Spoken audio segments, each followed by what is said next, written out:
12,10,000 rupees एक ऐसी amount हो जाती है जिसमें इस तरह की बड़ी गाड़ी मिल जाए, ढेर सारे फीचर्स मिल जाए, तो किसका दिल खुश नहीं होगा। Presenting you the all new Honda Elevate, उसका एक value for money model. This is the Honda V Elevate का वी वेरिएंट। इसमें आपको मैनुअल ट्रांसमिशन भी मिलती है, सीवीटी भी मिलती है। 12,10,000 में इसका 6 स्पीड मैनुअल है और 1,10,000 और ऐड करो तो आपको सीवीटी ट्रांसमिशन भी ऑफर की जाती है, जिसमें बहुत सारे फीचर्स भी मिल जाते हैं। आज की इस वीडियो में इसको डिटेल में डिस्कस करेंगे और मैं आपको ये भी बताऊंगा कि आपको ये कहाँ से लेनी चाहिए, जहाँ से आपको डिलीवरी भी जल्दी मिल जाएगी और कस्टमर सेटिस्फेक्शन सर्विस में भी आप बहुत अच्छा एक्सपीरियंस गेन करोगे इस व्हीकल के साथ। तो शुरुआत करते हैं इस पर्टिकुलर गाड़ी के साथ। ये है दी एलिवेट। अब इसमें क्या क्या मिलता है आपको बता देता हूँ। पहले तो देखो, इसका बेस वेरिएंट आता है एक SV, उसमें ही बहुत कुछ है और वो ऑफ कोर्स वी वेरिएंट में मिलेगा। तो 12,10,000 में आपको क्या क्या मिलता है, शुरू करते हैं इसके फ्रंट लुक से। ऐसी गंदी गाड़ी तो नहीं मिलेगी, साफ़ ही मिलेगी आपको। हमारे पास थोड़ा टाइम कम है तो इसमें करना पड़ रहा है। ऑफ कोर्स बड़ा सारा लुक मिल जाएगा, क्रोम की फिनिशिंग अच्छी खासी मिलेगी। यहाँ पर LED आपको लाइट्स मिल जाती हैं, टॉप वेरिएंट वाली LED DRLs भी मिल जाते हैं। और ध्यान से देखिए, फॉग लैम्प हाउसिंग भी, जिसको आप अलग से फॉग लैम्प लगवा सकते हो। फॉग लैम्प जो है वो हाउसिंग इतनी प्रॉपर दी गई है तो आपको ऐसे लगेगा नहीं कि आपको ज़्यादा खर्चा करना पड़े, बिकॉज फॉग लैम्प्स उतने महंगे नहीं आते। तो अगर आप फॉग लैम्प्स लगवा लोगे कंपनी से ही, तब भी आपको ज़्यादा कॉस्ट नहीं करेंगे और आपके पास वी वेरिएंट में भी आपको फॉग लैम्प्स मिल जाएंगे। पूरी क्लैडिंग SUV वाली फिनिशिंग, फ्रंट में कोई कह नहीं सकता कि ये मिडल वेरिएंट है। सब बोलेंगे कि ये टॉप वेरिएंट है, बिकॉज आपको LED प्रॉपर लाइट्स इसकी मिल जाती हैं। साथ के साथ थोड़ा सा ऊपर चलते हैं तो ऑफ कोर्स ADAS का कैमरा इस वाले में नहीं, वो सिर्फ टॉप वेरिएंट का मिलेगा। लेकिन अगर मैं आपको साइड प्रोफाइल दिखाऊं, आ जाओ। साइड प्रोफाइल इस यहाँ पर एक चीज़ सबसे अच्छी लगती है कि जो टायर प्रोफाइल है वो काफ़ी सिमिलर रखिएगी टॉप वेरिएंट की, यानी कि जो विड्थ है 215 है, वो आपको दोनों में, यानी कि टॉप वेरिएंट में चाहे इस वेरिएंट में, दोनों में सेम ही मिलेगी आपको। और साथ में मिल जाती 215/60 R16 के steel wheels with wheel covers. Base variant में व्हील कवर्स नहीं आते हैं, लेकिन इस वाले वेरिएंट से आपको व्हील कवर मिलने शुरू हो जाते हैं।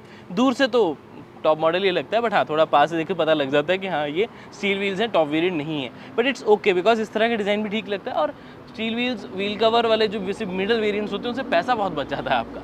प्रॉपर क्लैडिंग SUV वाली, साथ के साथ मिल जाता है आपको टर्न इंडिकेटर्स ORVM पे ही, ये भी बेस वेरिएंट से मिल जाता है। बहुत अच्छी चीज़ लगती है। इनफैक्ट रिक्वेस्ट सेंसर भी आपको इस वेरिएंट में मिल रहा है, बेस वेरिएंट में भी मिल रहा है। रूफ रेल्स की कमी थोड़ी सी महसूस होगी, बिकॉज वो सिर्फ एक्सक्लूसिवली अपर वेरिएंट्स के लिए रखे गए हैं। साथ में मिल जाती है आपको साइड पे पूरी SUV के लिए क्लैडिंग, एक अच्छी स्टैंड प्रोवाइड करती है, बड़ी गाड़ी वाली पूरी फील आपको मिल जाती है। और शार्क फिन एंटीना भी आपको यहीं पर मिल जाता है। ध्यान रखें, एलिवेट की एक जो चीज़ मुझे नहीं अच्छी लगी वो भी तो बता दूँ। फ्रंट में तो डिस्क ब्रेक है, लेकिन रियर में सारे वेरिएंट्स में ही ड्रम ब्रेक ऑफर की जाती है। और मुझे लगता है कि इस सेगमेंट में तो ऐसा नहीं होना चाहिए था। एटलीस्ट इस सेगमेंट में सारी गाड़ियों में ही आपको, मतलब एक मिड साइज SUVs में ना एक होना चाहिए कि स्टैंडर्ड कि ऑल 4 डिस्क ब्रेक्स तो कंपलसरी हो एटलीस्ट टॉप मॉडल के लिए। तो यहाँ पर एक चीज़ मुझे कमी लगी कि एलिवेट में टॉप वेरिएंट में भी आपको ड्रम ब्रेक्स ही मिलती हैं रियर में।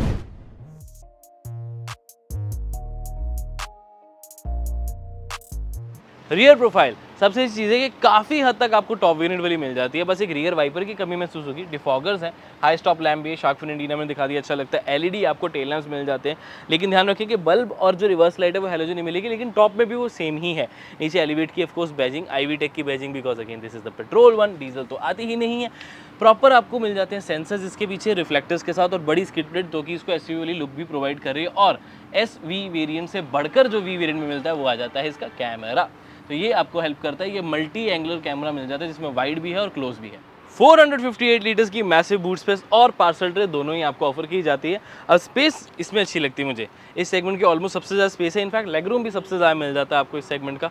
और साथ में 60-40 रेशियो स्प्लिट सीट्स आपको बेस वेरिएंट से मिलनी शुरू हो जाए, ये बहुत ही ज़्यादा रेयर है। अभी टाटा नेक्सॉन फेसलिफ्ट भी आई है, उसमें मेरी यही कंप्लेंट रही है कि सिर्फ टॉप वेरिएंट में ऑफर किया गया है डिफॉगर्स और 60-40 रेशियो, इसमें बेस से ही आ जाता है। तो ये चीज़ मुझे अच्छी लगती है कि एटलीस्ट आप अगर सामान ज़्यादा रखना चाहते हो तो एक सीट फोल्ड करो, सामान लंबा भी रखो और ज़्यादा भी रखो।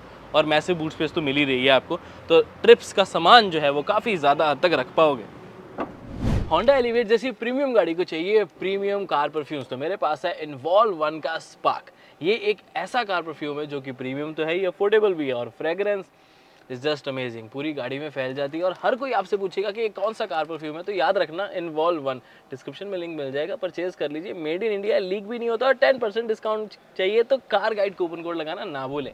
अब 12,10,000 में आपको और क्या क्या मिलता है, देखो keyless entry, push start stop button आपको इस वेरिएंट से क्या बेस वेरिएंट से ही मिलना शुरू हो जाता है। 11 लाख का आपको बेस वेरिएंट जो है उसमें भी ये फीचर्स मिलते हैं और साथ साथ मैं आपको 12,10 वाले भी दिखाता रहूँगा। तो keyless entry, push start stop button जो है वो आपको यहाँ पर मिल जाता है, सॉरी राइट साइड पे मिलता है, लेफ्ट साइड पे इस डिस्प्ले की जो ब्राइटनेस है उसे इंक्रीज़ करने की ऑप्शन आपको मिल जाती है। और बताना ये चाहूँगा कि एनालॉग ही मिलेगा सिस्टम, बट यहाँ पर आपको मैसिव 8 इंचेस की touch screen with wireless Android auto और एप्पल कारप्ले ऑफर किया जाता है। That's amazing.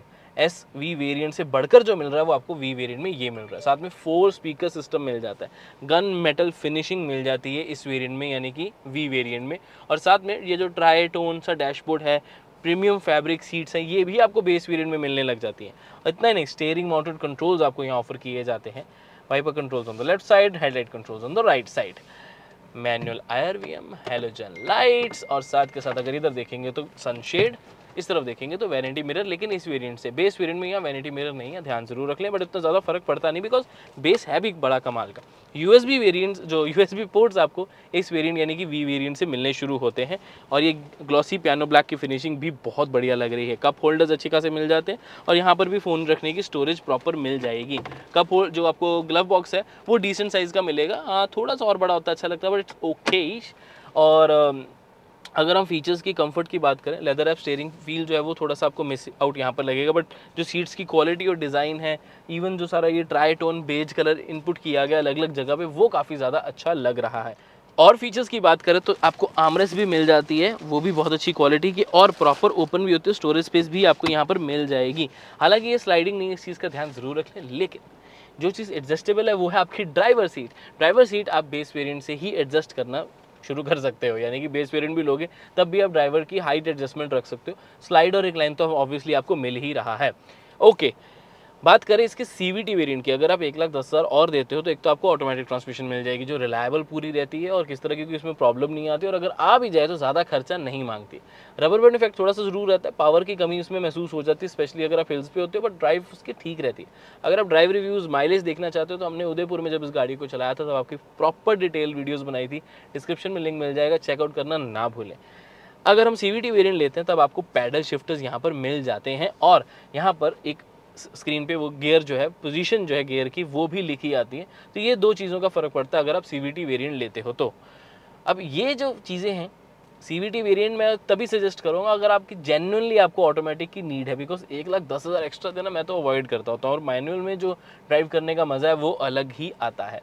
अच्छी चीज़ ये है कि अगर आप इसका CVT वेरिएंट लेते हो तो चाबी से रिमोट इंजन स्टार्ट भी कर सकते हो। अगर आप गाड़ी के बाहर भी खड़े हो, गाड़ी लॉक्ड है, बटन्स को कुछ एक सिस्टम है उस तरीके से प्रेस करके इंजन स्टार्ट हो जाता है, जिसकी वजह से AC भी स्टार्ट हो जाता है। तो आप बाहर रह के भी अगर आप सेफ फील कर रहे हो कि गाड़ी मेरी सेफ जगह खड़ी है तो आप इंजन स्टार्ट कर पाते हो बिना अंदर बैठे। अब फीचर्स में और चीज़ क्या मिलती है, ऑटोमेटिक AC मिल जाता है बेस वेरिएंट से ही, तो दैट्स अमेजिंग।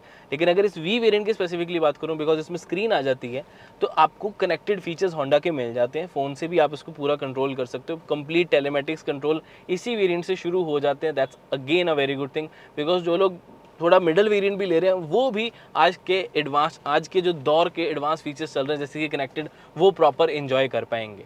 और अब देखो यही चीज़ होती है ना, अगर आप स्क्रीन आफ्टर मार्केट लगवाओगे तो जितना मुझे पता है कि सिर्फ 1-2 कंपनीज की ही है जो कनेक्टेड फीचर्स प्रोवाइड करती है, बट वो फिर कंपनी की नहीं है ना, वो उस ब्रांड की है जिसने स्क्रीन बनाई है, तो उससे बहुत ज़्यादा फर्क पड़ जाता है सेफ्टी सिक्योरिटी का। जो कंपनी फिटेड चीज़ें होती हैं वो उनकी क्वालिटी ऑब्वियसली बेटर होती हैं। बेस वेरिएंट से ही आपको इस तरीके का डोर मिलना शुरू हो जाता है जिसमें ये बेज कलर तो मिलेगा ही मिलेगा। एडजस्टेबल इलेक्ट्रिकल ORVMs भी आपको यहीं से मिलने शुरू हो जाते हैं और सारे कंट्रोल्स भी, यानी कि सेंट्रल लॉकिंग भी, विंडो अगर आप बाकियों की ऑफ करना चाहते हो, और ऑटो अप डाउन ये वाला जो है ड्राइवर वाली विंडो, ये भी आपको यहीं से मिलनी शुरू हो जाती है और बेस से ही। तो ये चीज़ भी काफ़ी बढ़िया लगती है। इवन 1 लीटर के जो कप होल्डर्स हैं, जो बॉटल होल्डर्स हैं, वो सारे डोर्स पे आपको मिलते हैं, फाइल्स रखने की जगह अलग से है। हालांकि ध्यान रखिए ये सॉफ्ट नहीं है, ये हार्ड में ही आता है, बट दिखने में सॉफ्ट मटेरियल लगता है, तो एटलीस्ट ये एक बड़े टॉप वेरिएंट वाली फील आपको मिल जाती है। ये गन मेटल फिनिश कैसी लग रही है नीचे कमेंट करके ज़रूर बताना। ओके, अब फीचर्स में क्या क्या मिलता है, एक तो बेस वेरिएंट से ही अगर आप इस स्टीयरिंग को देखोगे तो टिल्ट भी है और टेलीस्कोपिक भी है, दैट्स अमेजिंग। टॉप में भी नहीं आता ये बहुत गाड़ियों के। तो ट्रैक्शन कंट्रोल का बटन इस तरफ मिल जाएगा, हेडलाइट लेवलर यहाँ पर, डेड पेडल बड़े साइज़ का आपको ऑफर किया जाता है एंड डिस्टेंस सही रहता है इसमें, जितने भी ABC पेडल्स आपको मिलेंगे। हाइट एडजस्टेबल जो ड्राइवर सीट है वो भी आपको बेस वेरिएंट से ही मिलनी शुरू हो जाती है, अभी फुल हाइट है, इसको हम एडजस्ट कर सकते हैं। और फीचर्स की स्पेसिफिकली और बात करूँ तो चलो थोड़ी सी ना सेफ्टी के बारे में बात कर लेते हैं। बहुत लोग सेफ्टी करते हैं। एक तो एस बॉडी स्ट्रक्चर है। होंडा सिटी को ऑलरेडी एशियन एनकैप में 5 स्टार रेटिंग जो है वो मिल चुकी है एंड ये सेम प्लेटफॉर्म पे है। तो मैं कहूँगा एलिवेट की भी क्रैश टेस्ट रेटिंग एक बार हो ही जाए, चाहे भारत एनकैप में हो चाहे ग्लोबल एनकैप में, तो सही रिजल्ट पता लग जाएगा। लेकिन अगर हम सेफ्टी के वैसे फीचर्स की बात करें, इस वेरिएंट में आपको ड्यूल एयर बैग्स मिलते हैं। ABS, EBD, hill start control, vehicle stability management, electronic stability programme, brake assist साथ में आपको मिल जाते हैं। और क्या क्या मिलता है, ABS, EBD मैंने बताया, ड्यूल एयरबैग्स आपको बताया, रिवर्स पार्किंग सेंसर्स है, इसमें आपको कैमरा भी मिल रहा है। बस कमी रह जाती है तो डिस्क ब्रेक्स की। मुझे लगता है कि ऑल 4 डिस्क ब्रेक्स होती तो ज़्यादा मज़ा आता और 6 एयरबैग स्टैंडर्ड हो जाते, थोड़ी प्राइस बढ़ जाती है आई थिंक। लेकिन सेफ्टी का बहुत बड़ा मेजर बेनिफिट हो जाना था लोगों को। जो भी बेस वेरिएंट भी ले रहा है, टॉप भी ले रहा है, वो फुल सिक्योर फील करता, बिकॉज 6 एयरबैग्स के अलावा इस वेरिएंट में और टॉप वेरिएंट में सेफ्टी का कोई और चेंज नहीं आता है। तो आपको 6 एयरबैग्स जो हैं वो अगर इसमें मिल जाते तो मज़ा आ जाना था, फुल पैकेज हो जाना था। बट अब नहीं आता तो इट्स ओके, बिकॉज बहुत सारी गाड़ियों में नहीं आता। बहुत मेरी टॉप में 6, सिर्फ टॉप वेरिएंट में 6 एयरबैग्स आते हैं। बट एलिवेट बाकियों से हटकर अगर कुछ अलग करती तो ज़्यादा बढ़िया लगना था, बट इट्स ओके, इतनी बुरी चीज़ नहीं मुझे लगी है। ओवरऑल गाड़ी में बैठ के मज़ा ज़रूर आता है, इट फील्स गुड, स्पेशियस काफ़ी लगती है। रियर सीट आपको दिखाता हूँ क्योंकि इस सेगमेंट में सबसे ज़्यादा अच्छी रियर सीट और कंफर्टेबल सीट्स एलिवेट के पास है। मैंने आपको कहा था ना कि आपको बताऊंगा कहाँ से गाड़ी लेनी चाहिए, तो आपके लिए गैलेक्सी होंडा एक बहुत अच्छी ऑप्शन है। अगर आप पंजाब से हैं तो इन नंबर पे कॉल ज़रूर कर सकते हैं। लेकिन डोंट यू वरी, अगर आप पंजाब से नहीं हो ना, आप हो दिल्ली NCR से, तो डिस्क्रिप्शन में आपके लिए एक लिंक है, उस पर क्लिक करो और हमारी टीम से बात करो। हम आपको प्रॉपर कंसल्टेशन भी प्रोवाइड करेंगे और इतना ही नहीं, हम आपसे डिलीवरी तक आपके साथ रहेंगे, बुकिंग से लेकर डिलीवरी तक, तो वो बिल्कुल फ्री ऑफ कॉस्ट है। डिस्क्रिप्शन चेकआउट जरूर करें, आपकी काफ़ी हेल्प हो जाएगी। रियर सीट्स यहाँ पर बहुत अच्छा कंफर्ट आपको मिल जाता है। नी room, plenty of knee room, leg room भी बढ़िया, अंडर थाई सपोर्ट भी अच्छा है। 3 लोग बैठना चाहिए तो बैठ सकते हैं, बिकॉज हेडरेस्ट भी आपको मिल तो जाते 2, लेकिन तीसरे को ज़रूरत उतनी ज़्यादा महसूस नहीं होती, बिकॉज हाइट काफ़ी ज़्यादा है सीट्स की। और वैसे भी सेंटर में मोस्टली एक अडल्ट नहीं बल्कि बच्चे ही बैठते, तो वो तो कंफर्टेबली बैठ पाएंगे। अडल्ट बैठ भी गया तो ज़रूरी नहीं कि आप साइड पे बैठ के हमेशा हेडरेस्ट यूज़ करते हो, तो आई थिंक फिर भी बैठा जाएगा। बट हाँ, हेडरेस्ट होता तो और ज़्यादा अच्छा लगता। कप होल्डर्स और आर्मरेस्ट की कमी महसूस होगी इस वेरिएंट में, बिकॉज टॉप वेरिएंट नहीं है। टॉप वेरिएंट में आपको वो भी मिल जाएंगे। एडजस्टेबल हेडरेस्ट आपको फ्रंट के लिए भी मिलेंगे, रियर AC वेंट्स आपके कंफर्ट के लिए मिलेंगे, और साथ में 12 वोल्ट का पावर सॉकेट भी यहाँ पर प्रोवाइडेड है इस वेरिएंट में। रियर AC वेंट्स हालांकि आपको बेस वेरिएंट से मिलने शुरू हो जाते हैं। अगर हम थोड़ा सा ऊपर देखेंगे तो हेडरूम के साथ साथ आपको एक लाइट भी यहाँ पर ऑफर की जाती है, जो कि थोड़ी ज़्यादा आ गई है। वही चीज़ मुझे थोड़ी कम अच्छी लगी, बिकॉज एक तो फ्रंट में आपके पास IRVM के पास तो लाइट है ही, लेकिन जो पीछे लाइट दी है वो ज़्यादा ही सेंटर में दे दी है, थोड़ी सी पीछे होनी चाहिए थी ताकि पिछले लोग इसको एंजॉय कर सके। उसकी लाइट पीछे आएगी ही नहीं, वो ओवरऑल कैबिन को उन्होंने एक लाइट दी जिसका थ्रो इज़ डिसेंट। तो मुझे लगता है कि यहाँ थोड़ा सा गड़बड़ हो गई, यहाँ पर देना चाहिए था। बट वहाँ लाइट देने का एक बेनिफिट ये रहता है, बिकॉज वो पूरे B पिलर के साथ एक स्ट्रक्चर बना हुआ है, तो उसी पे उन्होंने लाइट लगा दी। इधर कुछ होता नहीं है, इसीलिए यहाँ लाइट लगा नहीं सकते थे इधर, लेकिन प्रॉपर आपको मेटल जो है वो मिल जाता है। एनीवेज, कंफर्ट अच्छा मिल रहा है। पूरी बड़ी बॉटल रखने की जगह मुझे यहाँ भी मिल रही है। 4 प्रीमियम स्पीकर्स भी मिल जाते हैं। हाँ, सेफ्टी के लिए 6 एयरबैग्स होते हैं तो मज़ा आ जाता है।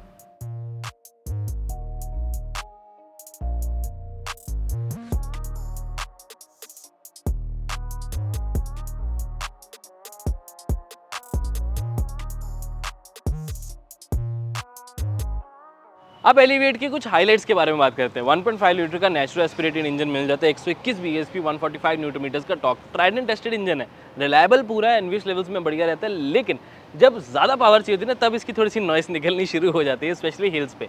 उदयपुर में जब हमने इसे चलाया था, स्पेशली CVT वेरिएंट को, या जब हम ज़्यादा लोग बैठे थे, सामान भी था, तो अप हिल थोड़ा सा ये इंजन स्ट्रगल कर रहा था। बट अगर ओवरऑल आप इसे सिटी में हाईवेज पे चलाओगे तो आई थिंक एक अच्छा इंजन मिल जाता है। आई थिंक होंडा सिटी के साथ तो बढ़िया रहता है, एलिवेट के साथ थोड़ा सा अंडर पावर्ड वाली कैटेगरी में ये आ जाता है, बट बहुत अंडर पावर्ड नहीं मैं इसको बोलूँगा।